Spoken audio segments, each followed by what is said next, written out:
যতদিন বাড়িঘর না হয় ততদিন এই দায়িত্বটা আপনি একটু পালন করেন। এই দুইটা মাসুম বাচ্চার কারণে আপনারই তো হচ্ছে ছেলের দুইটা বাচ্চা সন্তান। কয়টা দিন শুধু রাখ না, আমি আল্লাহর রাস্তায় মাপ চাই। আমি তোর এইটুক কর এই 15 দিন 7 দিন আমি টাকা দিছি।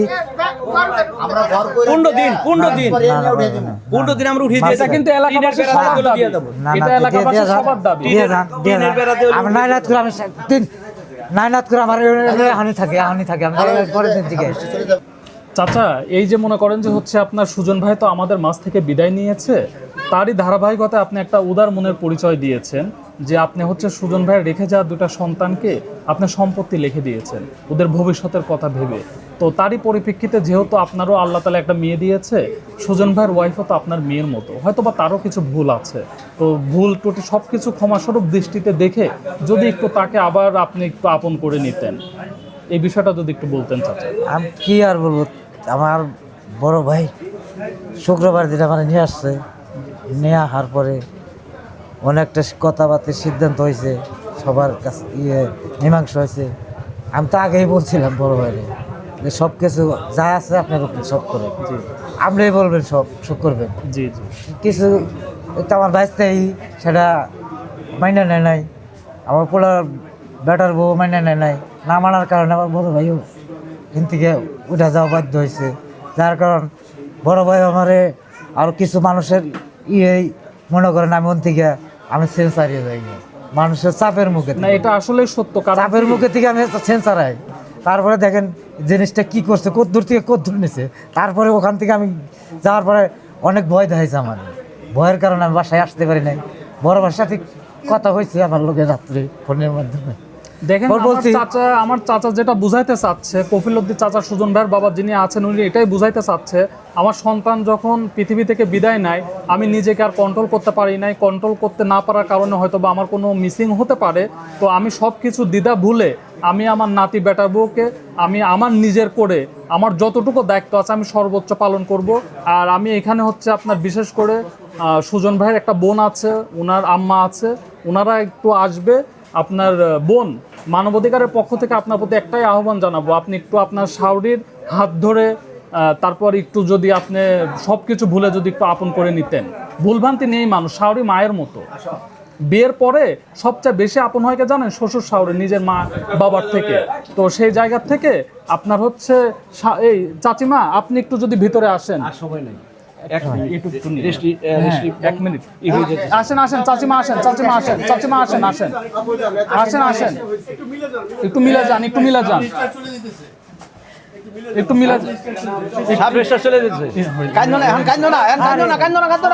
বোন, আপনি একটু আপনার মা কিন্তু এটা কিন্তু আপনার মা, এখন কোনো কাজ না। এই এটা আপনার মা, ঠিক আছে বোন, আপনি একটু আগে আসেন বোন। কানতে কানতে গেছেন ভাই, ওর চোখের ছানি পড়ে, ঠিক আছে, ছানি পড়ে চোখে পানি নেই। কষ্ট তো তোর বেশি আমার চেয়ে। অপারেশন করলো দেয়া যাবে না, আল্লাহ ভরসা করার জন্য।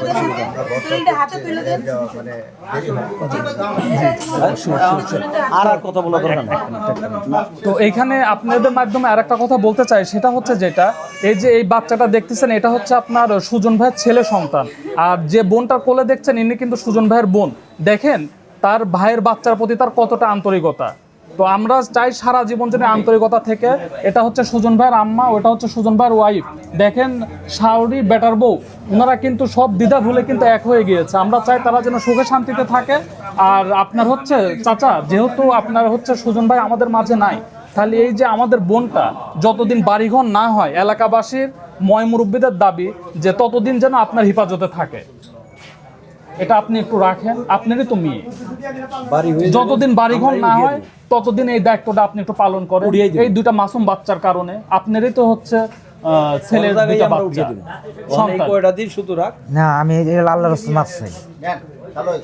আমি তোর এইটুক কর এই 7 দিন আমি টাকা দিছি। আমরা ঘর করে 15 দিন আমরা উঠিয়ে দিয়েছি। এটা কিন্তু এলাকাবাসীর সবার দাবি। এটা এলাকাবাসীর সবার দাবি। আমি নাইনাত করে আমি নাইনাত করে আমার হানি থাকে আমি পরের দিন থেকে চলে যাবো গা আলহামদুলিল্লাহ কর আর না না ওই করে যাবে পনেরো দিন চাচা, টিনের চাচা, এই যে বড় ভাই, এই যে আপনার এলাকার বড় ভাইরা আপনার আমি আমার করে উঠাবো আমরা করে ওঠান কারণ আমি আপনার 15 দিনই লিগে না না একদিন বলতা শেষ বলতা কথা আছে না আমি তোরে বলি 15 আপনার দিন না এলাকার হইলে আমার প্রতিটা ঘরে মানুষ উঠিয়ে চায় দিবি এটা, প্রতিটা মানুষের চাওয়া চাচা, আপনারই মেয়ে ওইটা, হ্যাঁ ওটা আপনারই মেয়ে। তো বলেন আলহামদুলিল্লাহ, আলহামদুলিল্লাহ বলেন, আলহামদুলিল্লাহ বলেন চাচা, আলহামদুলিল্লাহ বলেন, আপনারই মেয়ে। আর কিছু দরকার নেই প্লিজ ভাই আপনারা মেনে নিছেন তো আপনার জি জি জি বোন, আপনি এমনি মেনে নিছেন তো? আচ্ছা বউ যদি না করে বোন, আপনাকে একটা দেহ কথা আমি কি বলি, করি? বোন আপনাকে একটা কথা বলি, আমার নিজেরও বোন আছে, হ্যাঁ, একটা জিনিস সবসময় মনে রাখবেন, বিয়ের পরে নিজের বাবা মা থেকে শ্বশুর শাশুড়ি কিন্তু সবচেয়ে বেশি আপন হয়, বুঝতে পেরেছেন? তো সেই জায়গা থেকে শ্বশুর সবসময় সম্মান রাখবেন, শ্বশুর যেভাবে বলে সেটা মেনে চলবে। দেখ আলহামদুলিল্লাহ জি, সে কিন্তু তার বেটার বউকেও গ্রহণ করে নিয়েছে, তো সবাই তার জন্য দোয়া করবেন, তারা পুরো পরিবার যেন সুখে শান্তিতে সারাটা জীবন একসঙ্গে থাকতে পারে, এটাই আমরা সবাই দোয়া করবো ইনশাল্লাহ। ধন্যবাদ, সবাই ভালো থাকবেন। জি, আমার নিজের একটা নিরাপত্তা আছে। আপনার নিরাপত্তার জন্য এই যে আমার শ্রদ্ধেয় বড় ভাই গিয়াস ভাই আছে, সকল প্রকার নিরাপত্তা, আপনার যে কোনো সমস্যা আপনি ভাইকে বলবেন, আমাদের মানবাধিকারের পক্ষ থেকে ভাইয়ের প্রতি দায়িত্ব দেওয়া থাকবে, দায়িত্ব পালন করেন না। আমরা এটা দেখভাল করবো ইনশাল্লাহ। আপনাকে তো দায়িত্ব পালন করতে হবে।